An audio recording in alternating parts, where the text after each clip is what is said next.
Chapter 4, Day 1. Sometimes in our lives we are inspired to do certain things. We don't always know why and feel like those things might be a bit odd, but we do them anyway because they just feel right. For me, one of those things was in the form of a little pink journal. That journal, along with my blog, was very therapeutic for me throughout my battle with cancer. I tried to keep a daily log of everything that had happened. On day 1, when I began writing in that journal, I had no idea that I would still be writing about my cancer journey after more than 1,000 days. I'm going to pause right here because there are moments in this book when I have excerpts from that pink journal directly. And so when I do have an excerpt, I will just say excerpt from journal so that you can know that is from my journal. So this is an excerpt from my journal. Day 1, August 19th, 2011. So today I joined the ranks of those who have cancer. It is still really weird to say it, even more so when I say it out loud. End quote. And I said it out loud a lot, especially that first day. It was as if I had to constantly repeat it to have my brain register the fact that I had cancer. Back to August 19th, 2011. After dropping the cancer bomb on the love of my life and sending him back to his desk to try and resume a normal workday, I focused my attention on getting to Costco safely. I was trying to keep some sense of normalcy for my girl's sake, even though I was freaking out on the inside. On my way to Costco, I called my mom. You know how when you're sick, the only thing you want is your mommy to take care of you? That is why I needed my mom at that moment. She couldn't answer the phone fast enough, and before she could even say hello, I was a blubbering mess, trying to get the words out of my mouth once again. Mom, it's cancer. They found cancer. Well, so much for sugarcoating it for my girls. The rest of the conversation with my mom consisted of her asking me a lot of questions that I just didn't have answers to. I was crying, she was crying, my girls were crying. The first of many cry sessions had begun.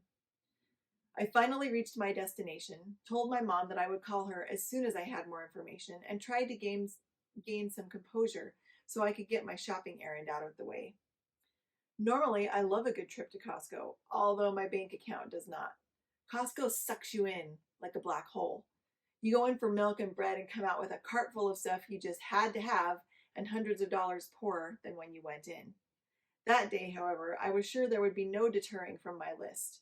I wanted to be in and out, possibly setting a record for spending the least amount of time inside a Costco. As I was stepping out of the van, my phone rang again.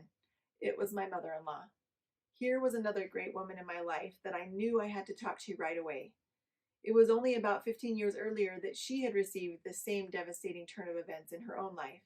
She bravely endured surgeries and the worry that cancer brings, and had now been in remission for over 10 years. I knew that she would be able to have perfect empathy for my situation. It's cancer, I told her. I can't believe it, but they found cancer in my biopsy. Cue tears again. I told her everything that I knew at that point, which wasn't much, and she told me she loved me and would immediately start praying for me. In a fog, I fumbled my way into the store and somehow managed to wrangle all my girls and the necessary groceries. When I finally made it home, I had just enough time to dump the groceries onto the counter and head over to the elementary school to help with a back-to-school luncheon for the teachers. When I arrived at the school, I was still stumbling around in my cancer diagnosis fog, which was getting thicker by the minute. I pretended that nothing was wrong and tried to put on a happy face. Because I had served the previous 2 years as PTA president, I had a lot of new PTA board members asking me for suggestions on some PTA-related matters, but my insides were screaming. I wanted to shout at the top of my lungs, I have cancer! I felt as if yelling it would have released it from me. I was dying to tell my friends because I knew I would need every ounce of love and support that I could get my hands on, but I just could not find the right moment to drop the bomb. Since there is never a perfect moment to tell someone that you have cancer, I decided that I needed to just rip the Band-Aid off and break the news to some of my friends. Lindsay and Cindy happened to be the lucky ladies I talked to first. One of them asked me how my day was going, and that triggered the eruption. My eyes filled up with tears, and I felt the emotion of the morning rush to the surface. Not good, actually, I replied. I just received a phone call telling me I have breast cancer. Insert expletives from Cindy. The three of us hugged and cried, and I replayed the whole morning for them. We ran into more of my friends, and the hugging and crying started all over again. The whole moment was like an out-of-body experience. When I was finished doing what I needed to do at the school and finally made it home for good, I found myself very restless. I was like a caged tiger prowling around the house looking for something, anything, to get my mind off the phone call. I picked up a few cluttered areas and then sat down to watch a movie with my girls. As soon as I sat down, I just melted into the couch. I was drained, exhausted, and unable to move. My head was still reeling and trying to grasp everything. How was I going to do this? I thought. I had a family to raise, a husband to grow old with, people to help. This could not be happening to me. What was I going to do now? Where was I supposed to even start?